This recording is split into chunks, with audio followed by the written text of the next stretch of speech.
harapan dan kenyataan. Benarkah multi level marketing adalah jualan door to door atau sales? Multi level marketing adalah bisnis yang tidak bergengsi. Multi level marketing hanya menguntungkan orang-orang yang pertama gabung, yang bergabung belakangan pasti rugi. Multi level marketing adalah bisnis yang menipu. Benarkah demikian? Banyak pertanyaan mungkin yang Anda terima selama ini kan? Apaan MLM? MLM itu kan bisnis penipuan. Betul nggak? Anda bisa jawab? Nggak bisa bang, paling cuma bisa ngotot. Bukan, enak aja lo, bukan. Kenapa bukan? Nggak tahu, pokoknya bukan.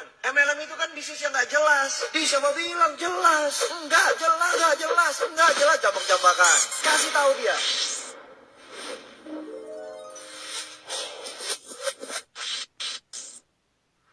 Anda tahu nggak bahwa di dunia ini ada sistem pemasaran?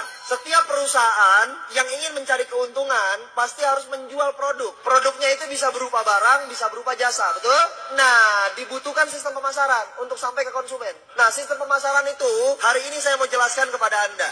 Oke, saya mau kasih tahu sama teman-teman. Di dalam dunia bisnis, ini dibagi menjadi beberapa jenis. Yang pertama adalah bisnis konvensional. Yang kedua adalah bisnis multi-level marketing. Yang ketiga adalah bisnis money game. Nah, supaya kita nggak kejebak, saya mau bahas dulu yang pertama di money game. Anda tahu money game itu apa? Artinya, money, uang, game, permainan. Berarti permainan uang. Banyak nggak yang nembak Anda?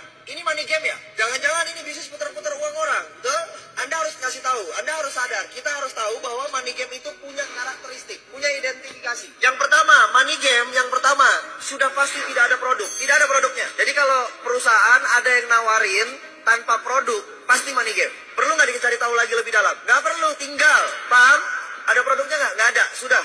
Tinggal. Identifikasi yang kedua, ada produk tapi harganya selangit. Contoh, produknya harganya selangit itu dibandingkan sama produk-produk yang ada di pasaran. Contoh misalnya odol. Odol biasa beli Pepsodent berapa harganya? Goceng, ceban gitu ya. Nah ini ada perusahaan misalnya, dia punya produk odol juga. Harganya berapa? 50.000, 100.000. Apa kelebihannya?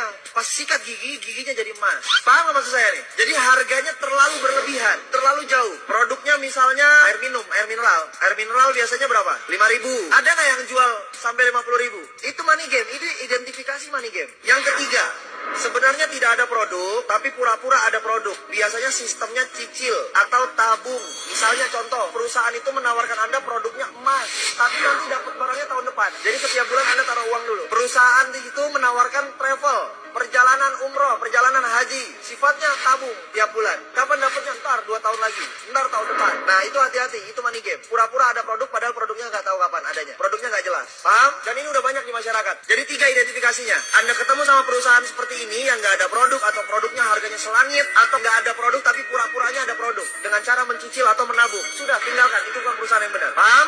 Oke. Kemudian konvensional, ini yang terjadi di sekitar kita. Pasti ada warung atau toko di sekitar Anda, betul ya? Nah, konvensional ini sistemnya begini. Semua perusahaan, tadi saya bilang, semua perusahaan pasti sifatnya melakukan penjualan, betul? Yang dijual apa? Produk. Nah, barang tersebut pasti diproduksi dulu kan? Di mana? Pabrik. Dari pabrik, apakah langsung ke konsumen? Tidak. Dia lari dulu ke distributor besar. Dari distributor besar, dia lari lagi ke distributor kecil. Dari distributor kecil, dia lari lagi ke agen-agen. Dari agen, dia lari lagi ke warung-warung atau toko. Dari warung-warung, baru dia lari lagi ke konsumen.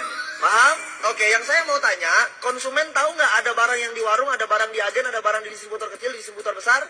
Taunya dari mana? Harus ada iklan. Bayar nggak iklan? Mahal nggak bayar iklan? Mahal, betul? Terus, dari pabrik ke distributor besar, ada nggak biaya distribusinya? Ada biaya pengiriman, ditambah harganya. Contoh misalnya, ini harganya 2.000 dari sini, 2.000 perak. Sampai ke distributor besar, dari distributor ke distributor kecil, harganya tetap 2.000 atau berubah? Berubah, jadi 4.000, betul? Dari ini ke sini, dari distributor kecil ke agen, berubah lagi jadi 6.000, 8.000 misalnya, betul? Dari agen ke warung, sudah nyampe angka 12.000. Dari agen ke warung, dari warung ke konsumen, harganya jadi 20.000. Paham nggak? Padahal modal awalnya berapa? Nah, kelebihan itu banyak dibagi-bagi. Menjadi jalur distribusi, menjadi jalur iklan, menjadi jalur marketing. Itu di jalur apa? Konvensional.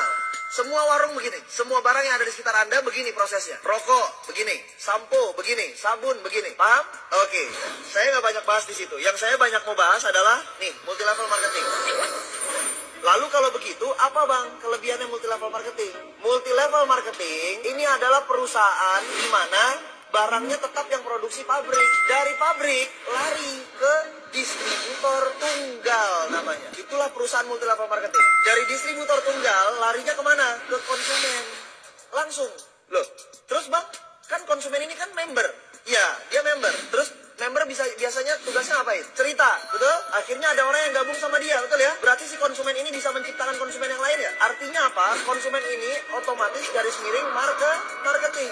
Berarti konsumen ini garis miring bintang iklan. Berarti konsumen ini garis miring apa? Distributor. Paham? Dari sini konsumen menciptakan konsumen lagi, menciptakan konsumen lagi. Harganya dari pabrik ke distributor tunggal, dari distributor tunggal ke konsumen, ke sini sama semua nggak? Sama.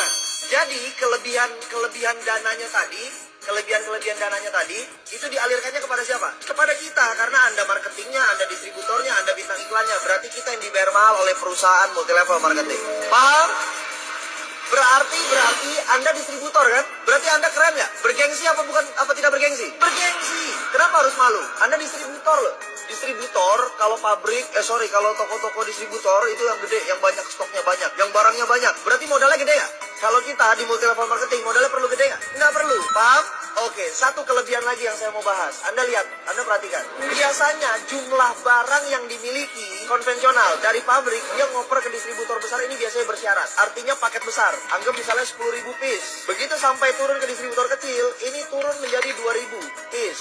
Dari sini turun ke agen misalnya 500. Ke warung-warung misalnya 100. Ada batasan jumlah barang yang dikirimin, stoknya. Berarti pertanyaan saya begini, si warung ini bisa nggak lebih kaya daripada agen? Nggak mungkin, orang jualannya cuma 100 tiap hari. Agen jualannya 500 tiap hari. Mungkin nggak dia lebih kaya daripada ini? Tidak mungkin. Agen mungkin nggak lebih kaya daripada distributor kecil? Tidak mungkin. Distributor kecil mungkin nggak lebih kaya daripada distributor besar? Tidak mungkin. Betul?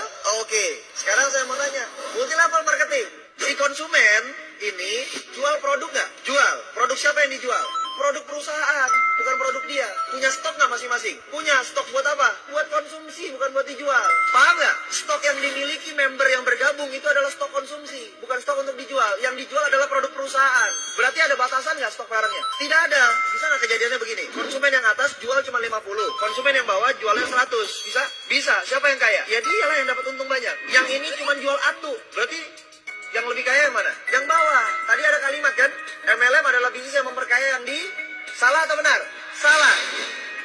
Karena justru multi level marketing lah yang melawan konsep bisnis memperkaya yang di atas. Kalau konvensional, udah pasti yang atas lebih kaya. Kerja di kantor, udah pasti yang atas lebih kaya. Gaji staff sama manajer gede mana? Berarti itu yang memperkaya yang di atas. Kalau multi level marketing